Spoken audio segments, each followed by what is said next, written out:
At InDigital, we know that public safety professionals hold themselves to a high standard. In fact, standard doesn't do it justice. In over 25 years working alongside you, carrying millions of calls over our IP networks, your dedication has inspired us.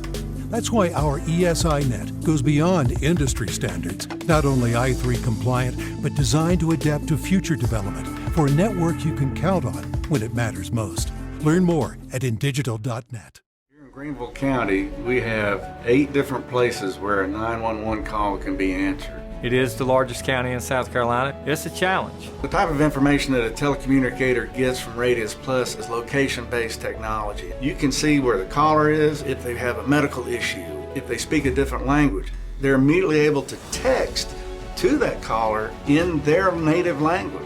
It reduces response times because it immediately gets first responders where they need to be.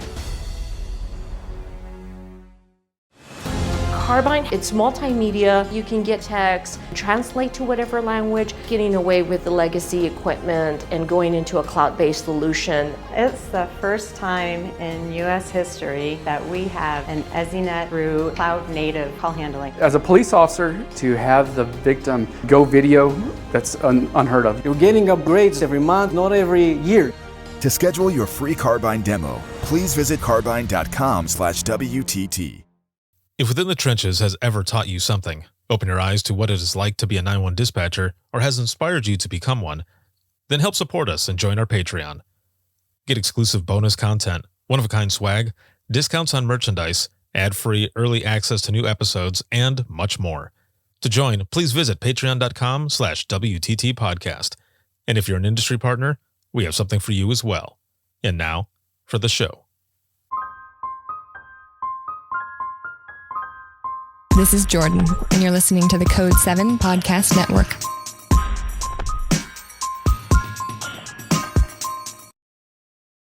Warning. This episode contains the 3 A's of podcasting: adult content, adult language, and awesomeness. You've been warned.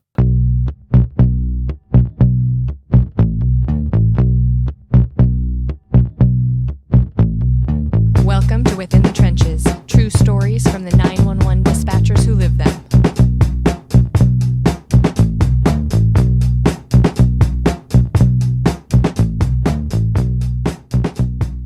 Hey, what's going on? This is Ricardo with the Code 7 Podcast Network, and this is going to be Within the Trenches, true stories from the 911 dispatchers who live them. And this is episode 444. Snaps, 444. That's some craziness, but I love it. I love it. There's so much stuff that is going on, and as I've said in the past episodes, we are knee-deep in conference season. There's a lot of things going on with conferences. There was Navigator, Florida APCO, had a few weeks off to kind of get things together. Still doing live broadcast episodes, everything else. But we've got National NINA coming up here in about a week and a half in Louisville, Kentucky, and that is going to be excellent. I'll be in the vendor hall. I believe it's booth 123. I got to double check on that, but I'm going to be there and going to be recording episodes with attendees. I'm also going to be doing Imagine Listening, as well as facilitating a session with a panel for a panel discussion with Virtual Academy and several leaders in public safety. So it's going to be an excellent time. Make sure to check that out. This episode is sponsored by InDigital, Rapid Deploy, as well as Carbine. And patrons, thank you, as always, for everything. I wouldn't be able to do everything that I do if it wasn't for all of you, but especially all of you who listen, watch, share, and support, just all of it. Thank you so very much. I appreciate it. Also for patrons, new content coming. As always, audio versions of the DRT, as well as open mic for all of you. And we got some new Singing Badly in My Car coming up. So look out for that. And I will apologize right off the bat for this episode. 2020, we went through a pandemic, right? The whole thing happened. We're still dealing with COVID and everything else 2 years later. And for those 2 years, or a little over 2 years, I didn't get a cold. How crazy is that? There was no cold. It was like it disappeared or something. Well, a couple days ago, welcome back, cold. Jerk off. That's what I'm dealing with right now. So if you're watching this, you might see me wipe my nose with the tissue. So that's why I say I apologize.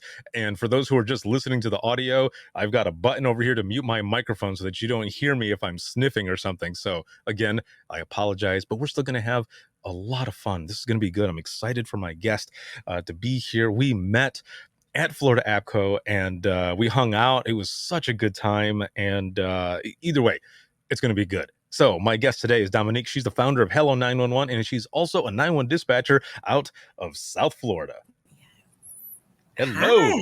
Hi, Ricardo. How are you? Oh, man. Well, as you heard, and as we were talking a little bit before, the colds are back. Yes, it is. I thought I had, I was dealing with some allergies, and I thought, this doesn't feel like allergies. Feels a little bit different. Yes. And yeah, so even like my kids are like, Dad, are you all right? And, Right. but also they're like, should we stay away from you? Like, yes, you should. Yes, you should. If you haven't had a cold either, get away from me. Yes, But, my son does me the same way. Trust me, I know. Mom, you got the COVID? All right, where's your mask? Same thing. I'm like, are you kidding me? Yeah. Right. So I understand. Oh man. But things have been good, things have been excellent. We met out at Florida APCO. We hung out, had some excellent conversations with the folks that we were with, and big shout out to good friend Sarah Weston, executive director of 911 Room and Inc., as well as the founder. She wanted me to tell you hello. She said hello. I was talking to her earlier Sarah. today. How are you? And you're absolutely right, because I remember when we first met each other in the lobby, I was like, that's the podcast guy. And I had to come back and say, you know what? I'm sorry, Ricardo. Nice to meet you. Right. So it was definitely a pleasure. Definitely a pleasure. Yeah, we had lifelong relationships. Oh, for sure. Yeah, that was. I think that's one of the best things about those conferences, right? Is it's not just the amazing speakers that are there, but it's also that network. The networking alone can do so much, because there's stuff that you can learn in different sessions, bring back to your center to do, whatever, or also self-care for yourself. But it's those relationships and everything that you build, professionally, personally, all of it, that ends up lasting a long time. Absolutely. I totally agree. APCO actually was my first conference, Florida APCO. Mm-hmm. So for me, it was a surreal experience, because I'm surrounded by people who are in the same field as me. We have the same visions. I usually go to like a lot of police conferences. Mm-hmm. So it's a little bit different, but I am so glad to have met, the group of women and men, and again, it's funny because we're all from like South Florida, but, because it was a Florida conference. Duh. Yes. Mm-hmm. So, it was amazing. I had the best time. I really did. So I want to learn more about you, because we had a good conversation and all, but we were at like a pizza place. So it was also really loud, because they had like playoffs for hockey going on. So everybody is there cheering and everything. So we were having a good conversation, but it was kind of hard to hear a little bit, to get deeper into that conversation. So you have been in public safety for just about 18 years now, right? Yes. Just shy of 18. How did you get involved in public safety to begin with? Oh, that's very interesting, because you know what? It wasn't on the radar. The radar was always to be a teacher. I wanted to follow in mom's footsteps. I wanted to be a teacher, play with doll babies, and be the pretend Dominique, Miss Mathis, right? Yeah. But I had a girlfriend of mine who told me to apply for the sheriff's office locally here. And before I got hired by them, I had applied for maybe about 20 dispatch positions in the Tri-County area. And the Broward Sheriff's Office was the first person to call me, to reach out to me. Then after that, the other agencies started to call me and say, hey, but I'm like, you know what? I'm already here. Even though I live outside of the county, I'm already here. So honestly, it was a friend of mine that, told me to apply. But before, I was actually a security, not a security guy, but a dispatcher at a security company. Mm-hmm. So that's how I kind of got my foot in the door when it came to dispatching. Nice. Yeah. So you had kind of, some background already on that side of it and stuff, and dealing with different things. It's interesting that you say that, because when I moved back from Florida, because I started out my career in Florida, Central Florida, in dispatching, and then I moved back home to Southwest Michigan, and in between there for a short time, I was also dispatching emergency stuff, but it was for a private security company for this. Look at that. I know, it's weird. So it was this huge like factory complex, and they had everything out there, and I had to get EMD certified for a bunch of different stuff that I was doing there. Wow. And after that, I ended up going to the most recent and last dispatch center that I was in, which is Allegan County Central Dispatch, the county that I grew up in. So that is a small world. Like we Yes, both it went is. See, into that's that. why That's we awesome. click. That's why we make that connection. Yeah. Yes. That's Oh, that's awesome. pretty cool, though. Yeah. And you know what? I learned a lot from that. I learned the multitasking and the shift work, because if someone called out sick, I would work overnights. No, I work evening time. And if someone called out sick on the next shift, I had to stay. Oh, So man. I remember that, because it was only one of us at one time. So I'll go into work at 3, get off at 11. But then again, I wouldn't get off at 11. I'm gonna have to get off at 7 in the morning. So that was quite interesting, starting that career. Yes. So yes, you were definitely already in training for what you might be dealing with in dispatch, because for me, and I don't know if it's the same for you, but for me, I was working 12-hour shifts at the county dispatch. It was 8 hours in Florida, but in Michigan it was 12 hours, and we had 3 people on minimum. And if someone called in, it easily turned, because they would break it up between either one of us. So then it would be a 16-hour shift. The longest I ever worked was an 18-hour shift. So it ends up getting crazy, right? You end up having to stay there for a long time. Wow, that's a long time at work. That's your entire day. So your turnover was, you leave in 18 hours. Were you expected to come back to work less than 8 hours later? 4 hours. There was one time it was 4 hours later and I was back. Actually, I stayed there. I stayed in dispatch and I slept. Yeah. There was you know what? There's another time though. This is where I learned not to sleep in dispatch, because I was forced in, and I worked all the way through the night and into the morning. And I was going to go home because I got subpoenaed. I had taken a domestic call. I got subpoenaed to go in for the court case. And I was going to go home, and I thought, no, I'll just go ahead and sleep here, and I'll get up and go. So I wake up, and one of my coworkers comes in, and actually, no, it was the deputy director. She comes in and she goes, so I've got some news. And I said, usually when people say that, it's good news and bad news, but you didn't say that. So this doesn't sound good either way. And she goes, yeah, so the court called, you don't have to go in. And I was like, oh, cool, I can go home. And she goes, no, someone is leaving sick. And we just thought, since you're here and you're at the top of the list, we're going to force you in. So, yes, I got forced in for 4 more hours, and my coworker's walking out. She goes, I am so sorry, Ricardo. And I was like, you look like hell. Don't be sorry. Go home and rest. I'll do what I got to do. So I had a cup of coffee and was working. And luckily somebody came in early. So I was only there for like 2.5, 3 hours. Oh, but my it was gosh. still. Oh my gosh. Yeah, it was pretty crazy. Absolutely. That is crazy, because I'm like, you're not getting proper rest. So how are you going to be like a full function operator to help people, right? Right. Because you can barely help yourself right now. Like, you're dragging. Exactly. Yeah. You're dragging. Luckily, they put me in the backup position. So it was like backup radio and backup phone. So there's not a lot of stuff that goes there, because, we would run in Michigan. It's called lean. And I think Florida, it's FCIC. So just, running all the different stuff. And so I was there. But if it gets busy, all the main traffic goes to my spot. Luckily, that didn't happen, and I was able to go home. But man. Good. So someone was watching over you that day. Yes, definitely. Yeah, definitely somebody watching over me. Absolutely. Well, you don't have any more of those days, do you? No. Oh, good. I don't. I do miss it though. I do miss dispatch. Yeah, because there's some times where I'll visit a center and the phone is ringing and I'm just standing there. Oh my, yes, I want to jump in and. If I could, I would, but right. I was going to say, no, you don't want that to happen, right? Yes. Things have changed a little bit. For sure. You yeah. can't do that. Oh, that's pretty cool. So for you though, when you got started out and everything, did you get a chance or the opportunity to do like a sit along or anything? Because a friend had told you about it and all, but did you get a chance to go in there and actually kind of sample it at all? Oh yeah, that was part of the assignment. So before I got hired, I actually was able to sit in the neighboring county, which I am originally from Miami. So I was able to go into Miami-Dade Communications, sit inside their center, see how things, were going. So I had that experience while I was in the application process. So they wanted you to kind of get a feeling of what dispatch is, and to see what it was to like take real live 911 calls. So I did that in Miami-Dade. And then when I got hired, we had to do the same thing. We had to go inside the center, make sure, again, is this what you really want to do, right? And then because at the time that I got hired, there was only a handful of people, we were waiting for so many applicants to kind of come in and start an academy, a dispatch academy. So way back in Stone Age, right? The academy was like 6 weeks.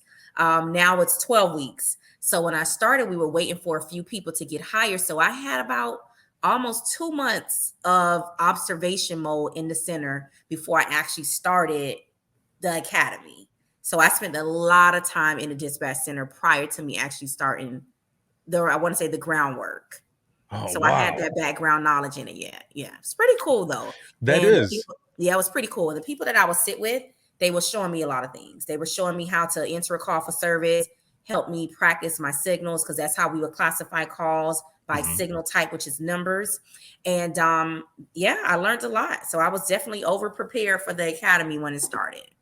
So this is before you actually get hired? Like, is that how that works? Or Actually, do you no, get hired and then you go into the academy? I'll get hired first and then I'll okay. go into the academy. Yes, but Gotcha. they weren't Okay. ready to start an academy. So I had to go on observation mode for 2 months. Wow. Yeah, long time. That's pretty awesome though, because a lot of times people will go in and they'll go through the training and they'll start taking calls and they're like, nah, son, It's like not for me. this not for me, right? Absolutely. And it's different. You get hired, you end up doing all this observation and everything, learning so much, and Right. then you go into an academy. That's really good, because at that time that this is what you want to do, or and other Absolutely. folks the same way. Now with the hiring process though, what was that like? And the reason I ask is because like some of the tests that they did at other places. So before I went to, or I landed at the county that I grew up in for that center, I was also trying to get into a neighboring county. So I was trying to do them at the same time. And the hiring process for them, there's about 30 of us or so in one room. And the acoustics in there, not good at all. Wow. And they've got this whole like intercom system in there. And the way they were narrowing down their list of who they were going to actually send to interviews is they played a tape. And you had to write down what you thought the officer and the dispatcher were talking about. And because I already had like 3.5 years of experience already from Florida, I could understand what they were saying, but there were a lot of people who were like, what is trying to this? look over at my paper. I'm like, no, this is mine. Reminded you of high school days, right? Yeah. Copying off each other's paper. Right. Yeah. That's how they did it. They narrowed it down to like 10 people from just that alone. Yes. You know what's crazy? I don't even remember. But that's real. But you know what's funny? I remember me vividly going in my first day with my hair. My curls were smashed because I went the day before to get my hair done and I slept on my curls. So my employee picture, like half of my head is like flat. The other head is like real curly, right? I remember that part. Yeah. But you know what? What's interesting? I do remember when I had to go and do my typing test. I remember when I had to do like a simulated situation where they showed me like a map. And I don't know if that was the critical test. I don't remember. But I remember vividly going to take a typing test.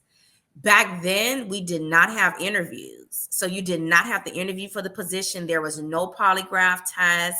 There was a drug test, an application, and come to the center to observe. So I always say, I think everything happened for a reason, how I got in, because I didn't have to do everything what the next person did. And like I said, I always call it a blessing, right? Because I wasn't really stressed out about it. Yeah. But it wasn't a bad process. It was my process started around my birthday time in February. Then I got hired in August. So we're talking about 6 months of an application process. And for me, that's not bad compared to some people taking maybe up to a year to get their things processed, their application. Right. Yeah, exactly. And so one of the things that stands out to me between Allegan and the other county that I was going for is Right. when I went in for the actual interview in Allegan, there was 2 people that I spoke to, but that other county, it was a 6-panel interview. 6-person panel interview, and it's just me on the other side. It lasted almost 3 hours.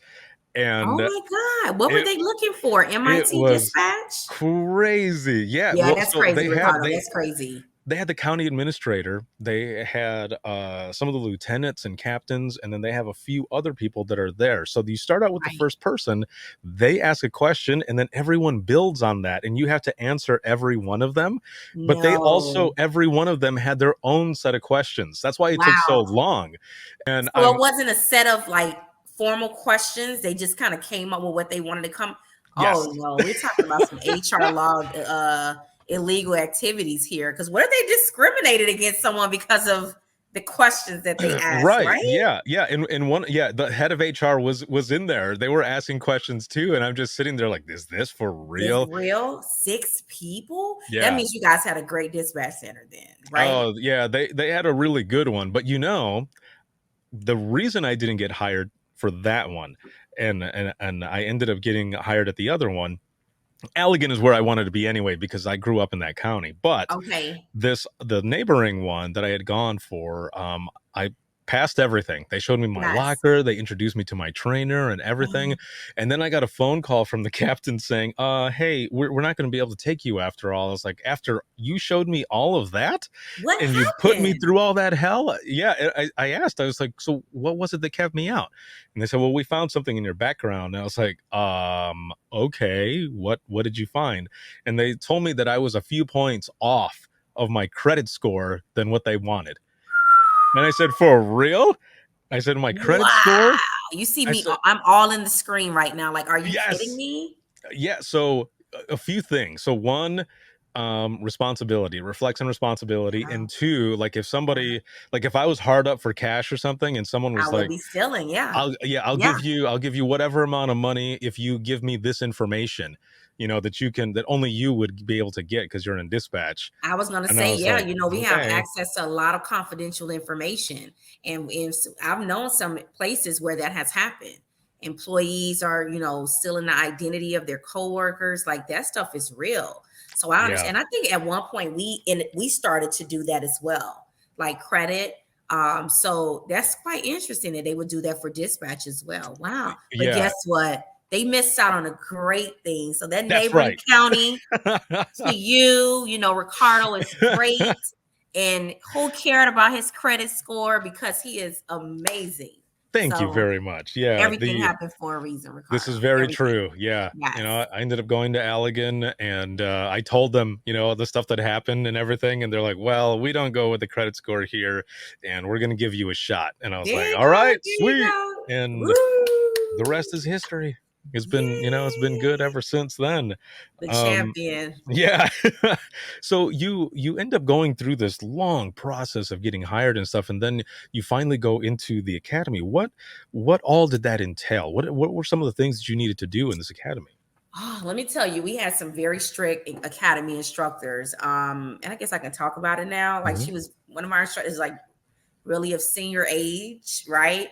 But it was like old school. It was like your teacher in kindergarten that had the ruler or the switch, right? And it's like that capital punishment in school back in the days. So we didn't argue with her. We didn't disrespect her. We did whatever we had to do because we were afraid, right? And that was 18 years ago because now it is a different tune. Oh yeah. And it was more so for me, I was from a different county. So one of the things that we had to learn was geography. And it's crazy because now geography is like I'm the champ with it. Like I love it. So we had to do geography. We had to know the entire county's jurisdiction from county line to county line. Back then we didn't have so many different certifications. So there was no, state, license to become a dispatcher in the state of Florida. The certifications that we had back then, we necessarily don't have we don't have now, right? Or it was different back then. But the coursework was intense. I will say that it required you to dedicate a lot of time to studying, independent studying. But I was also in school full time to become a teacher. So, right. So I don't, Whoa. and I already had a 2-year-old. So I was full-time mom, single mom. I was a full-time student, and I was in the academy full-time. So I was juggling 3 hats at the same time.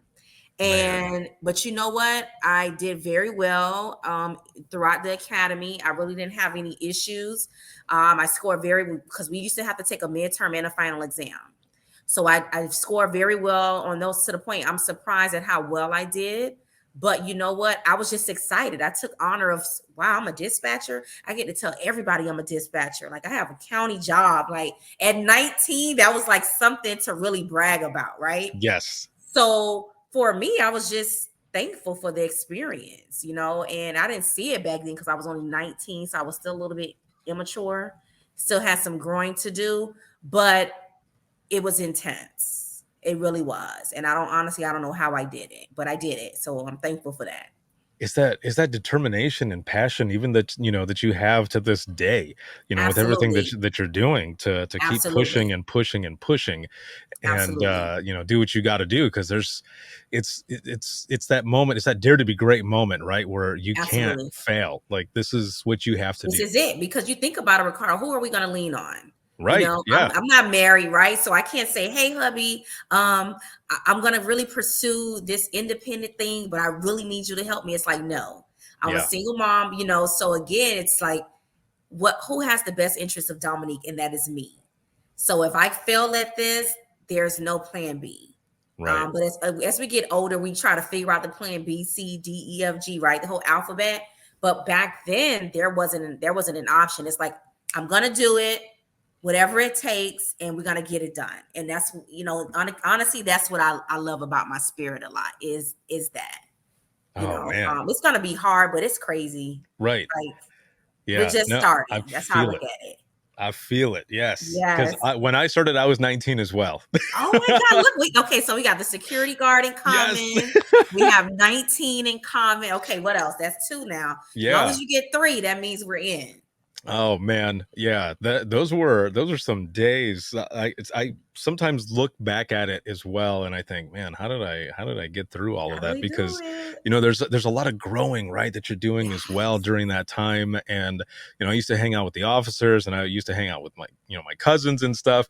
And a couple of family members were like, they went to school with the officers, and they would say, so how is so and so doing? I'm like, why? Like, wait a minute, don't put me in the middle of this. What was interesting? We used to go to the club, literally, and we would leave the club and go right to work.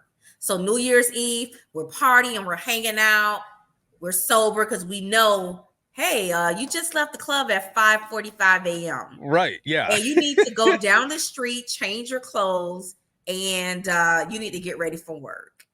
And that's how life used to be at 19, 20, 21, where we would go straight from hanging out to going home, and not even going home. We'll go straight to work, bring our bags, go to the gym, freshen up, take a shower, and the next is 911. Right. What's your emergency? With no problems. Yes. That was life back then. Oh man, you're bringing back some memories. The good old days, right? Yes. Oh geez, some of the things that I remember as well, like from when I first started out, it was you bring up New Year's Eve. So it was New Year's Eve, and I got a loud noise complaint. And I was asking the people, can you give me a description of the house? I'll send an officer out there and see if they can quiet down a little bit. And they're giving me this description, and my jaw just continues to drop because I realize it's my mom's house. Oh my God. Are you kidding me? You see my voice like high pitched about that. Oh man, it was so funny. Was because mom having a party that day? Yes, yeah, they were having a party, and they were also waiting for me to get out of work because I was going to be going home to continue that party. Oh my and gosh. I remember I told the officer where it was at, and he goes, "Isn't that your house?" And I said, "Yes, it is." I said, "Go ahead and head out there and let them know." And he goes, "For real?" I said, "Yes." I said, "Tell them, please, because it's funny." Oh my God. Oh my God. Yeah, I would have said, go out there and tell mom I'm coming. Put the music on mute until I get there. Yes. Absolutely. That's pretty cool. It was so hilarious. But those were some excellent times. Yes. So you're going through, you go through the academy and everything, you end up getting in there. Was there any part of that though? Because you've got this drive, right? You've got this passion, this dare to be great moments, you can't fail, you got to keep pushing and pushing. But was there any time where, you were taking calls or trying to learn certain things and you thought, man, am I going to be able to do this? Like, was there any time, a moment that you kind of felt overwhelmed, or were you just like, bam, I got this and we're going to keep pushing?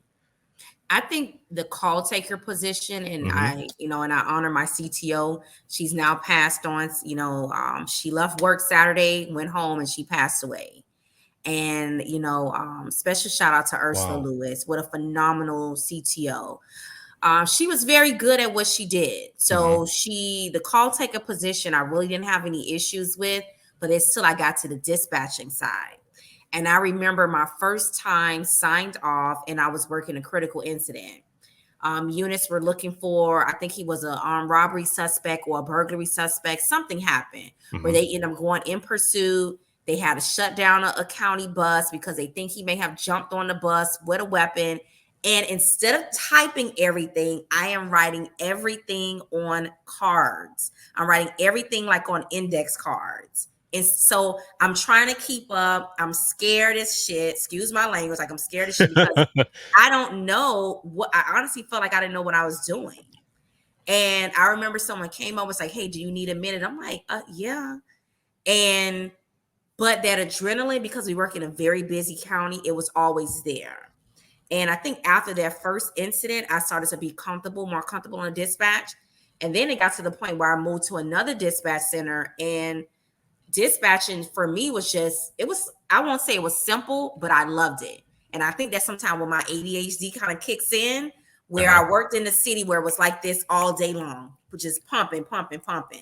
And I was able to release all of that energy I had. So, my first experience in dispatching with a critical incident was stressful. But after that, when I learned fire dispatch. When I learned fire dispatch, I was very nervous because I learned it years later. And I had a very strict CTO. I couldn't talk, I couldn't read. That was all in our policy, but she adhered to policy. So that was very interesting. And it was pretty cool though. So now I cannot dispatch for the life of me. I leave that to the crowd, the younger crowd. I tell people my memory. I tell them I'm not a pro anymore with it. I'm not doing it every day, right? Right, but yeah. I actually thought about having like a dispatch Olympics, new school versus old school. That's and awesome. Maybe it could be like a simulated course where we could see, okay, who could type the most words without, any errors? Like, who could dispatch units on the call work, let's say a robbery, something. I don't want to jinx us. Let's knock on wood. And like, I really wanted to do something like that. So, and I still do, but dispatching is cool. It's cool. Yeah, that would be a lot of fun. And yes. I'm right there with you on the dispatching part of it on radios. That part, when I got to it, it was slightly overwhelming, and it was mostly because I wanted to be so good at it and so good fast that I was getting into my head. But also I wanted to do right by my CTO, by my trainer, to the point where I would look at my trainer and like the response just needed to be like a 10-4, but I wanted to say everything right. I didn't want to mess up. So I would look at the trainer and I would say, is this like a quick 10-4 type response? Yeah. And she would go, yeah, it's 10-4. I'm like, okay, I just want to make sure that I'm saying it right. She's like, just relax, just loosen up. Like, you're fine. Like, if you give a response that is not right or maybe sounds off or whatever, they're gonna tell you. And I remember saying, that's what I'm afraid of. Like, I don't want them to give me shit on the radio or on MCT. The units are gonna embarrass you. They know when you're new. They know, and I think a transition for me going from law enforcement to fire was different because I was so used to talking in signals and 10 codes and language, right? Now I'm on fire and it's like acknowledge, affirmative. So it's different. So I'm like, what do you mean? I'm only talking plain English over here. I want to say 10 code this and 10 code that, right? I just want to talk in our foreign language that we use. Yeah. But it was different. The transition was different. It definitely was different. But I favor law enforcement dispatch over fire dispatch any day. And people are like, are you crazy? I'm like, yeah, I do. But fire is tough. Fire is definitely a tough discipline because, you know, everything with them is timing. So from that initial call to the time the units arrive on scene, it has to be within a time frame. So guess what? If you don't make those times, guess who the battalion chief is calling? Dispatch. Hey, my unit missed their time by 3 minutes. And what happened? Right. So we all, that's a whole nother podcast on that. Yes. And so like for us, and I don't know if it's the same for you, but you know, we've got the state on the same radios. So they didn't know any of our 10 codes. They had their own, and they also had signals. So if we gave a 10 code, let's say, you know, something for a warrant, right? I remember there were a couple times where this one specific trooper, he would never say B as in boy. He would never say B boy. He always said B Boston. He was the only one, but he would always say B Boston. And you know, whenever we would give that code for like warrants or whatever, and he didn't know it, he would just key up and just be like, "Boop, Central." I don't know what that is. Just speak to me in plain English. Was he from another department? Well, no, because the troopers. Oh, yes, they were state troopers, so they didn't have the same lingo as the deputies and the city agencies. Yes. So they would always do that. I've worked with deputies who will tell me, I just came from another agency 3 years ago. I have not learned the signals. I have not learned the 10 codes. So I need you to talk plain English to me. And I'm like, what? Like, I need you to learn this, sir. Like, this is not an option. But that's how they are. Well, now he's gotten promoted, so I guess he didn't need that. Right? Oh, well, there you go. Yeah. Do you remember like your first call or any of those earlier calls when you were first starting out? I do. You know, I think the one that stands out the most with me was I'm on the phone with the lady, this elderly female, and she's telling me that her son had beat her up, and it was like a lot going on. It was domestic related, but there was more going on. And she said that he was fighting with his girlfriend either in the garage or another room. And I'm putting a call in, I'm updating units. I'm feeling, you know, again, I'm emotional a little bit because, you know, the lady said her son beat her up. Right. And before I knew it, when units came to the residence to see what was going on, thank God I was, you know, put all the information in the call that was needed. They ended up going in pursuit with this guy cross county. Oh, wow. And I'll tell you the ending of that story. So he was on the run because at the same time that I'm on the phone with his mom, he was killing the girlfriend in the other room. Yes. Like he was killing her. Jeez. And so this is why he ran when police came to the house, you know, because he knew what he had did. And what was crazy was this wasn't even her. She was married. This mom was married. This was like her boyfriend where she had something going on with him. I don't know if it was outside her marriage or her husband took a break, but she was married with a family, kids. Wow. And here it is. She tried to break it off with this guy, and he didn't want to hear no for an answer. So that was one of the earlier calls where you realize, oh, this is what this career is going to be like. Right. And you know what? I felt like for me, I did a good job on it. You know, I felt like I gave a very descriptive a description of the subject, where the car he drove, what he looked like, because they were able to spot his vehicle leaving the scene of the incident. And they didn't know what they were working. They thought it was like a routine, I won't say routine domestic, but a regular domestic call. But come to find out, he's already killed the girlfriend. So I think that's very important, especially in dispatch, to get as much information as possible, because you never know what's going to happen, especially with weapons and, you know, description and, you know, if the suspect could have left. So I think a lot of times we need to remember that. And sometimes it's taking that initiative and proactive before the units even ask you, obtain that information yourselves. Right. Yeah. Oh man. Whew. Yes, those types of calls and everything, definitely ones that stick with you. And then there's a lot of times that calls are like that, but it ends up turning out to not be what it was that the person was telling you. You know, it's just Absolutely. completely different. I remember one, probably the middle of my career at the last center that I was at, where Right. this girl she was on a 911 prefix phone, a non-service initialized Mm. phone, and she's telling me what's been going on with her parents and that they've been abusing her and everything. But Wow. then, as this is going on, though, she tells me, she's like, my dad is coming. I was like, okay, just put the phone down so that I can Right. still listen to what is going on in the background. So she does, and I hear a deeper voice, but it was my caller. I could tell it was my caller lowering their voice. And I thought, Oh, okay, something is going on here. something not And right. yes, so it turned out that nothing was going on. This person that I was talking to she was a teenager and was pissed off at her parents. Yeah. And Yeah. she was making Yeah. this up so Yeah. that they could get in trouble. Ain't that And something? Ain't right. that something? Ain't It Yeah. Yeah. And she doesn't realize how much trouble she could have gotten her parents into by doing right. things like that. So those are those calls where you like, what the heck?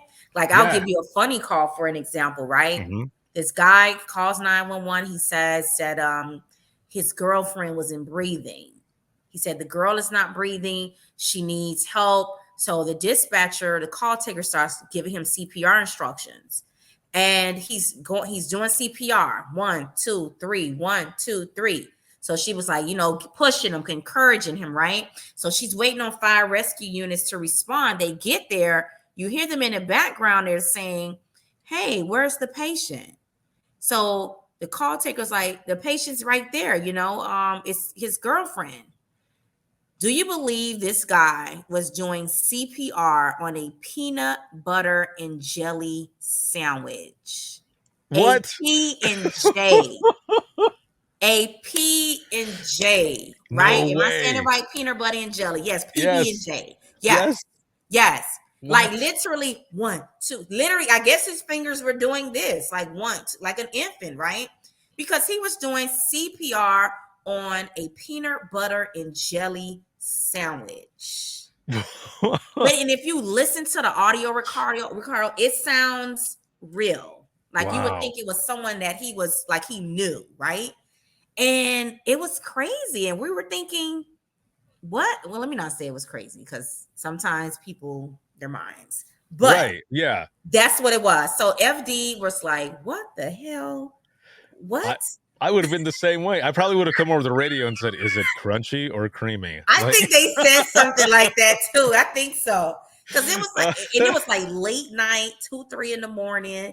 You waking them up out of their sleep to go to a peanut butter and jelly sandwich. And Right. he was real. He was counting 1, 2, 3. And he's giving her, I'm talking about her. He's giving a peanut butter and jelly sandwich breaths and all. Yeah.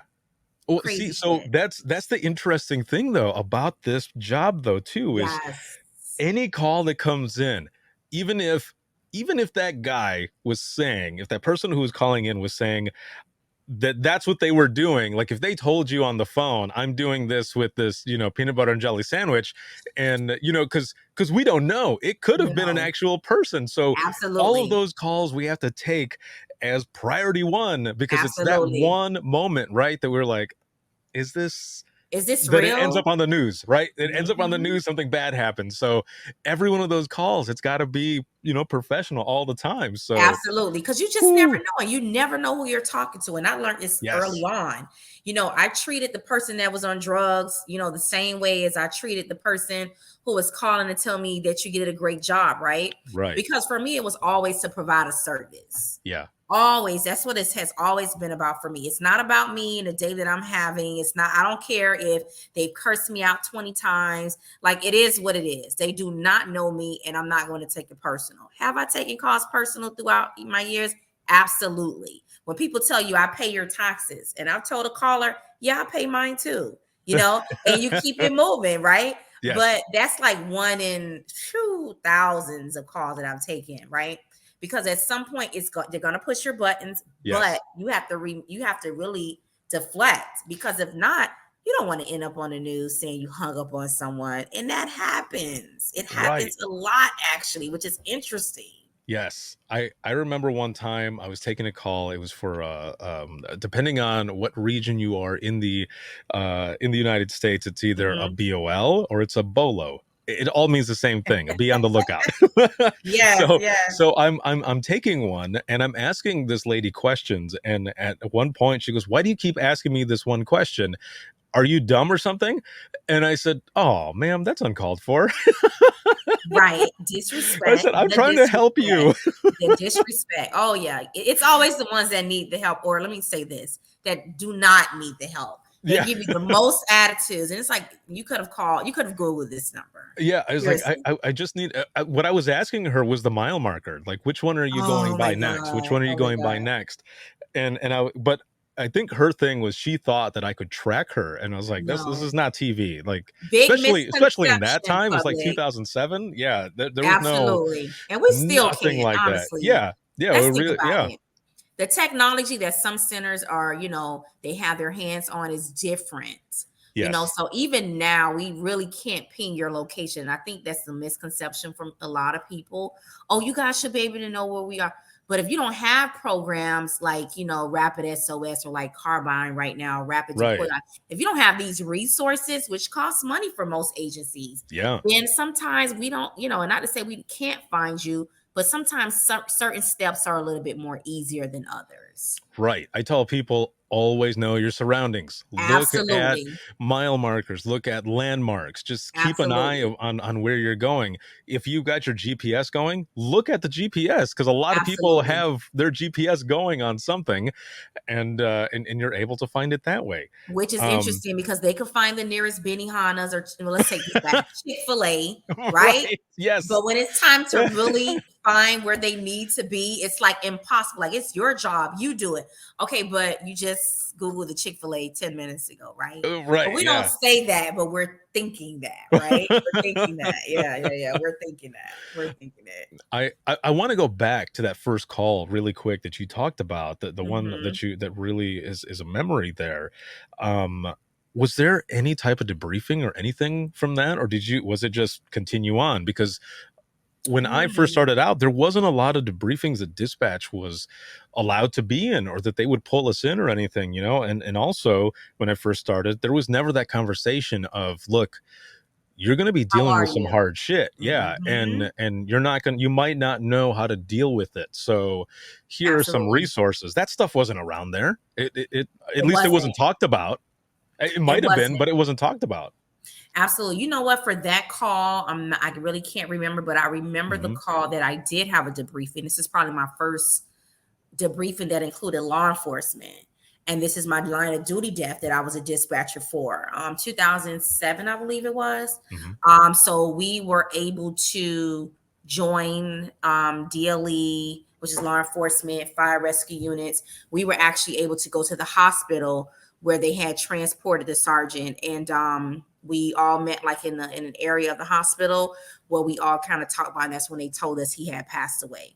Hmm. So they actually afforded us that opportunity to literally unplug from the radio, have someone from our, sister dispatch site to come in and to relieve us. And I don't think I've ever experienced that ever. Not saying that I want to experience that type of call again, Hmm. but for the most part, even as like a supervisor now, if I have an employee that I know has taken, a call that may affect him, I ask him, hey, is everything okay? Do you need a few minutes from the desk?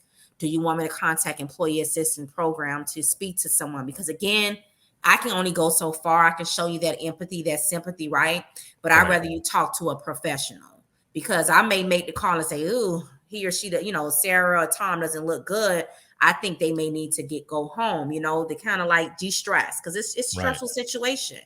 But I'd rather someone professional to say, hey, they're having a hard time.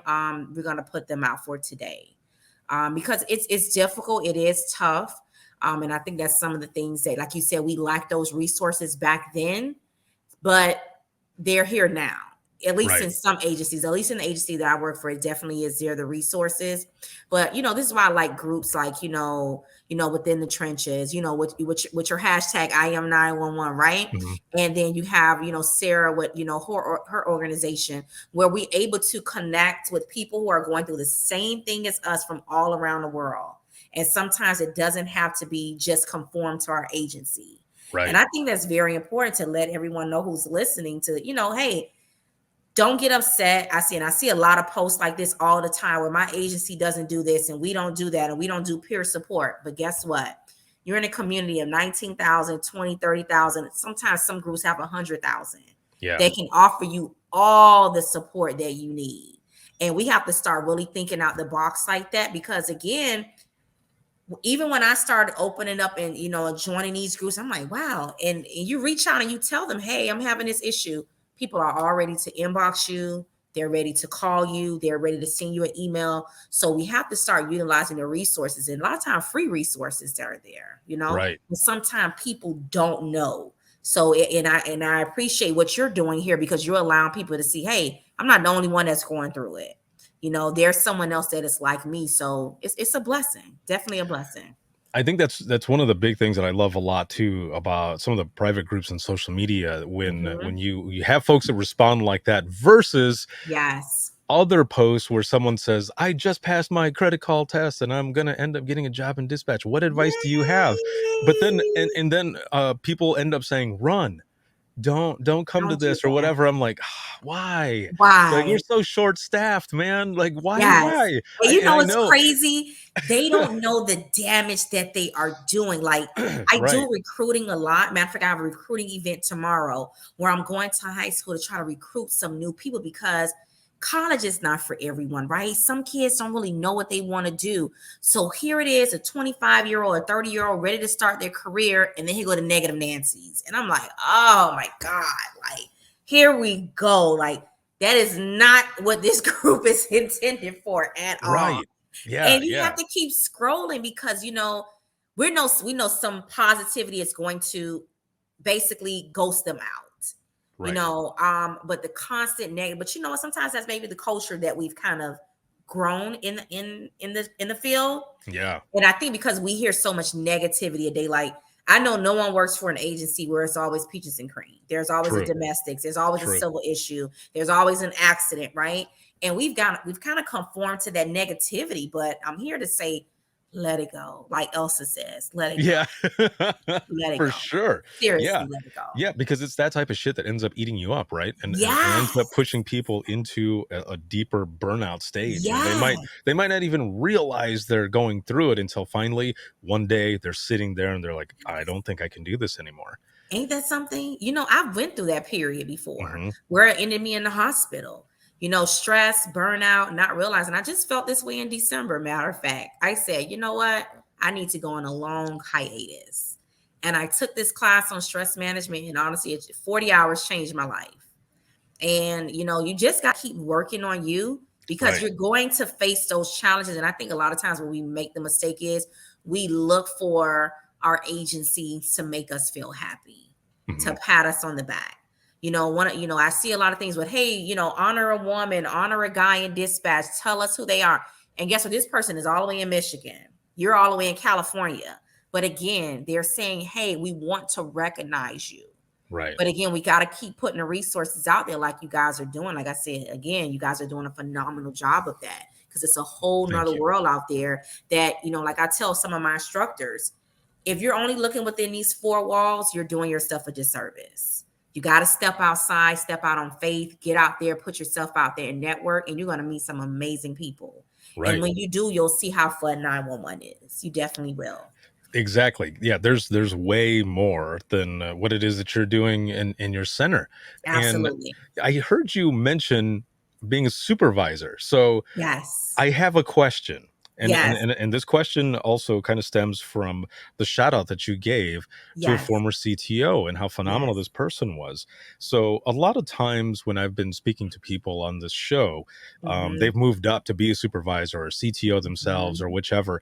And some of that was because not only they realized what they were doing was for sure their calling and they loved what they were doing, but it had to do with a mentor. So Yes. was Yeah. did that play anywhere in wanting to move up and stuff? 200% it did. It really did. And I'll share how I kind of went through adversity, right? And then I kind of got where I was. And I'm very transparent about my story, where I used to be an instructor. I was an instructor in a training division. Mhm. And one day I was told, hey, you don't fit the vision of of what we have here, and so it was a blow to me, because Right. I'm like, yeah, because for me it was like, I didn't fit the vision, right? Yeah. Okay. So that meant for me going to a specialized unit, from a specialized unit to back into the 911 operations. But at the time, that's why I say God always aligns things, because I was in school, I was in grad school at the time. Mhm. And I say, you know what? I'm sick of dispatch. I don't want to do this anymore.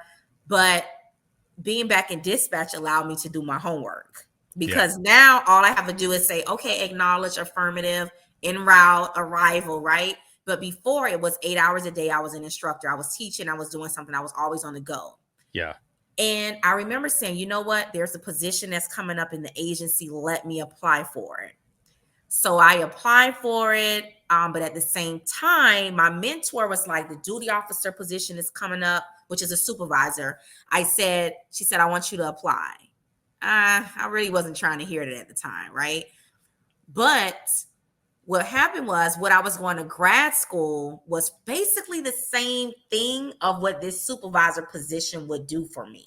Mm-hmm. So it was the leadership, the management. It was, training and development. So again, you get into these supervisor roles, you have to start thinking that way. So I went to this interview on this other position, right? But at the same time, I was taking the supervisor test. It's a written test. And to be honest with you, and I don't want to put this out there, because I do believe in putting in work. So I'm kind of contradicting myself, right? I didn't study. I didn't study at all for this test. Yeah. I was like, screw this. I'm going over here to the fire department. I'm going to be a life safety educator, and I'll be done with communications. I had the whole life planned out, right, Ricardo? Well, lo and behold, I did not get the position in fire rescue. And I was so hurt, because I thought I went in there and blew it out, right? My background was in education, was in teaching. I had a degree, all that, right? Yeah. And the next day, I get an email that said that I passed the supervisor test. And in that moment, and it gets me emotional, right? I just stood still. And I said, you know what, God, you had another plan for me, because that position would have actually taken me back. It would have taken me back to, it was, number one, it was a salary decrease. And it was crazy, because I didn't care at the time. Yeah. But I'm like, I'm a single mom. I got to keep this lifestyle. So that may not have been the right thing. Yeah. But it was also, I feel like God was telling me, I'm putting you in positions to elevate you. You're in school. You're about to finish school. You're about to, there's so many greater things that I have for you. I need you to keep pushing. Did the interview, make a long story short, I got the position. So here I am now. I'm promoted to supervisor, all thanks to this mentor telling me, I need you to do it, right? Because I would have never did it. And I didn't become a supervisor until after like 15 years.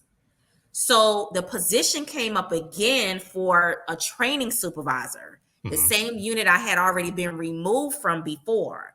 And honestly, I'm glad that happened, because if not, I would have been complacent in that unit.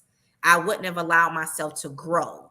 So here it is now. I interviewed for the position. I assumed I did very well. Well, lo and behold, I guess I did, because I got the position. Oh. So it's kind of like how the world evolves, how things happen, right? Everything happens for a reason.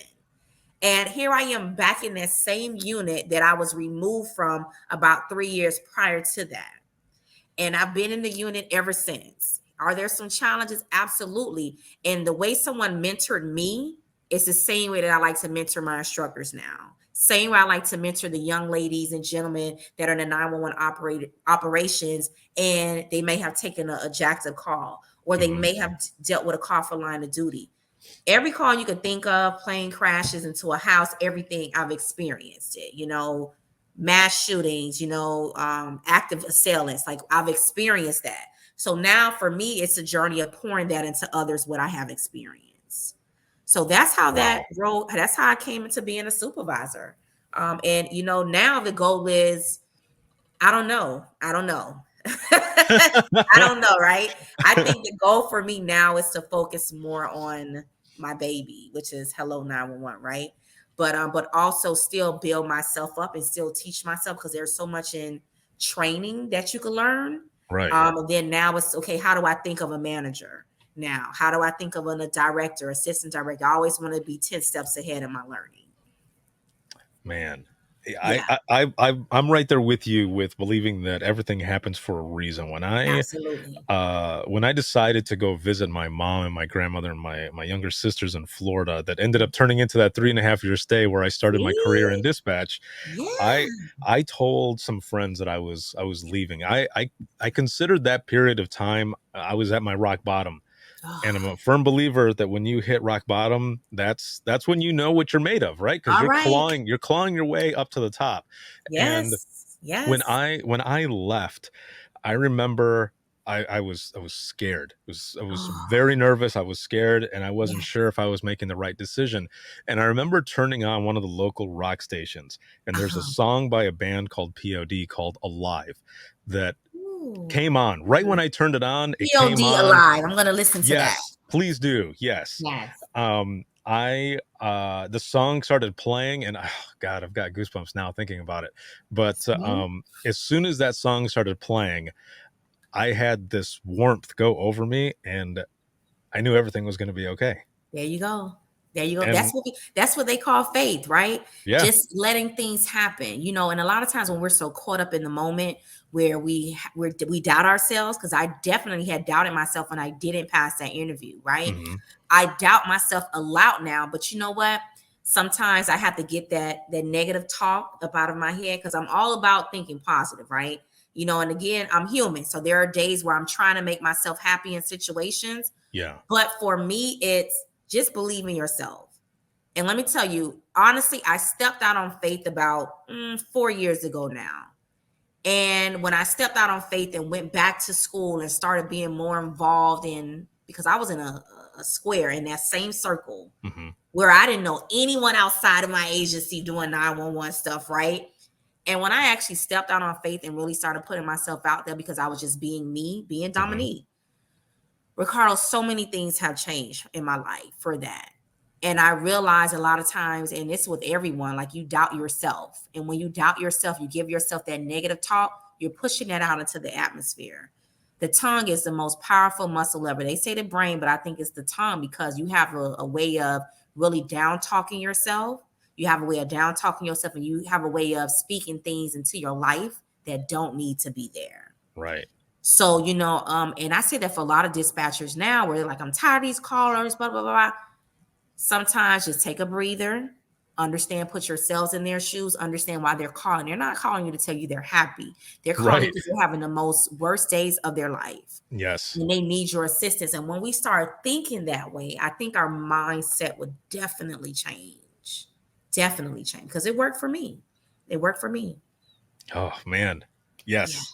Yeah. Agree completely. Now, I want to segue into a project that you're doing now. Now, have you, when you said you stepped out a moment ago, 4 years ago, have you been doing this?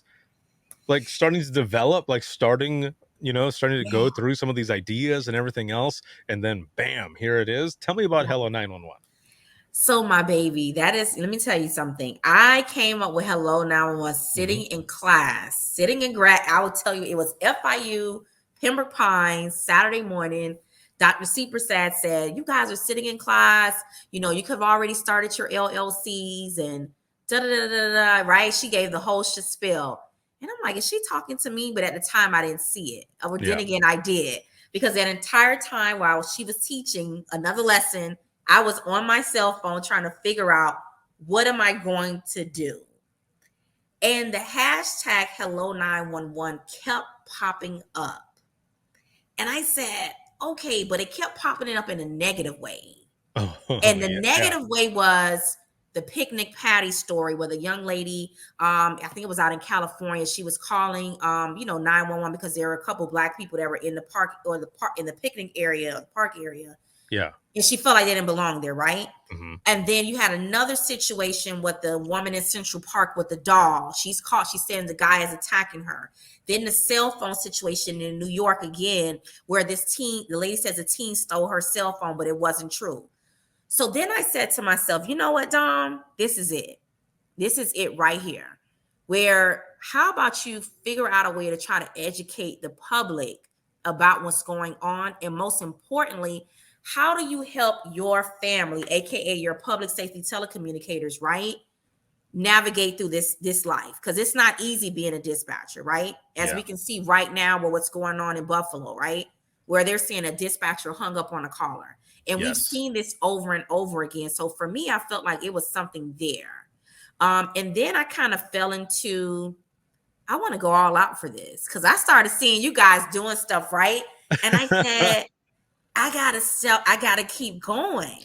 So it started off with, I want to be an instructor. I want to teach you how to answer calls. And I said, no, I actually don't. I don't want to teach you how to answer a call. And then that's when I really got into like emergency management. So I do a lot of courses with a consulting company. I serve as one of their independent contractors where I do a lot of emergency management when it's dealing with critical incidents in the comm center.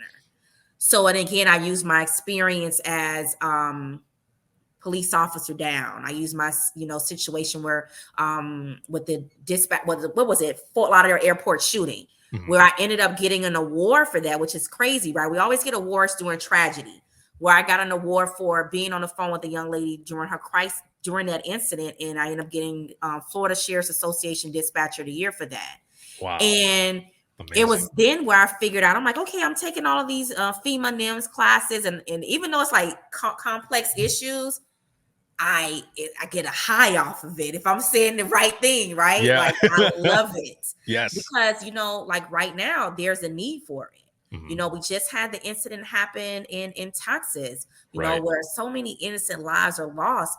And, a lot of us, and I want to say, I think I saw this on Nocturnal Dispatch where they started like a help assistance for this dispatch center. And just think about it. And they're claiming they only have like 2 or 3 people on duty at a time. So what's happening in that comm center when this is happening? What's happening in your comm center when this is happening? So I really started to develop a real passion for that. But I do community service, with dispatch as well, where the Tri-County area where I'm in, Miami-Dade County, Broward County, and Palm Beach County, where I have like a representative from each of the agencies. And I love it because it's crazy. Some of them I know personally, and we're all like in the same field. But, we did a community service project with Feed in South Florida last month. That turned out a great turnout. So I think next I'm going to do, if I can, do the Ronald McDonald House here in Miami and just start showing that us comms, we're doing great things. A lot of times we always support the police officers, the fire departments that are doing things, but I really want to see more of a support when it comes to comms. So like what Erica is doing with the 5K line, gold line up in Central Florida, that's phenomenal. Because I would love to see us support each other more. I think that's very big for me. And, because there's no telling where we could go. In Florida, we're still fighting here to get first responder recognition, right? Right. So I think once they start seeing that, it's no telling, where we can go. So, I do a lot of course development and like course designing. That's like the boring part of it. But then I think that's the teacher in me. Yeah. So I love that. I love that stuff. So like the lesson plans, I'm like, okay, you don't want to do a lesson plan? I'll do it for you. Or if you don't want to write your course objectives, I'll do it for you. And I love that stuff, which is crazy. To some people, it's crazy. But to me, it's insane because I like to do it. So sometimes when I give my manager a lesson plan, right, I know she's looking at it like, Dom, this is like 15, 20 pages. Yeah, I know, right? I know, because I need you to teach this lesson when I'm not here. So that's what I do, and I love it. And, for me, it's being that, sometimes that unicorn, sometimes I may step into a room where someone doesn't look like me. And I think representation is very important, whether you're, Latino, whether you are, African American, whether you may be from Africa or, Europe. I think representation matters, especially in this diverse field, because we're getting calls from people from all over the world. Some of us live in tourist spots. And for me, it was always important to make sure your dispatchers are trained to, recognize implicit bias, and things like that. So that's where I really kind of picked up the niche at. And honestly, Ricardo, I love it. I love it. That's amazing. I mean, I can see it in your face. I can hear it in your voice. There's this passion for this industry and everything that you're doing as well with your baby, Hello 911. And I think what else is great about it too is that you are putting that spin of public education with community service, and you can get out there, and in those projects that you're doing community service wise, you bring in that public education as well. You're like, oh, we're here, putting together, different food or whatever for families or whatever the case may be. But also at the same time, do you know exactly when you should call 911, or do you know about this or any other topic that you're doing with it? You're putting it all together, and all of those people are learning, which doesn't, or it makes it easy. It makes it easier for the call, right? In any situation that ends up coming in, not just for the callers, but also for all of you. So you're doing all of this, and it's just full circle, right? Yes. It's crazy. My dad is really now understanding what I do. Right. That's amazing. Because he's like, "Ooh, I didn't know 911 does all that." I'm like, "Yeah, Daddy, it's a whole lot to it," right? He works in hospital services, right? Yeah. And it's like, he's like, "Oh, Daddy didn't know." And now he's seeing me more and more like into my light. And it's crazy because most people tell me like, "Girl, you doing it." And for me, to be honest with you, Ricardo, I feel like I haven't touched the surface. It's like I want to do more. I'm like, okay, you said all this nice stuff in this intro for this award, but I'm still sitting here like, okay, Dom, you haven't done anything. This lady over here is really doing it. And I have to really stop doing that and really just kind of sit back and realize what I've accomplished throughout the years. Yeah. Because it hasn't been easy at all. And that's one thing I want people to understand, that it's going to be a journey. Whether you're working on something, professionally or personally, it's always a journey, but just stick to it. Just stick to it, and things and doors will start opening. I think that's what has happened with me with 911, where I've allowed people to come and develop me. I've allowed people to speak to me. Like I said, the podcast guy, right? But it was like, "Hi, Ricardo, how are you?" Yes. Right? And and that connection with Sarah, like it's just been amazing, and I'm very thankful for it. To be honest with you, I am. I really am. That's amazing. You are doing some excellent stuff. How can people find out more about not only you, but what you're doing with Hello 911? Absolutely. So you can actually find me on LinkedIn all the time, to be honest with you. So it is under Dominique Mathis, common spelling like Johnny Mathis. So you can find me on LinkedIn a lot, but you can also check me out on social media platforms for Hello 911. You can find me on Instagram. I think I have a Snapchat. I think I do, right? I let my son kind of handle it for me because I'm not tech savvy like that. You can find me on Facebook, Instagram, Twitter, Hello 911, and and on my website, right? I keep forgetting I have that sometimes. It's www.hello-911.com. Yes. Awesome. That's how awesome. Man, this was so good. This was awesome to have you on here, learn about you, your story, and just everything with Hello 911. The inspiration for it has been very just impactful. Thank you. Yes. Thank you for having me, Ricardo. I appreciate it. And you are rocking it, honey. Let me tell you, I am 911. I love it. I really, really love it. And I found more and more about you, right? Because I would listen to the podcast. But I want to say when we went to Florida Alco, they played your video. And yes. What? Yes, they played your video when you first launched the Hot AM. I think this was your documentary. And it was a little snippet, right? It was there was a documentary. It was a long video. Yeah. And that's when I realized the history behind it. And you had me in tears. You really did.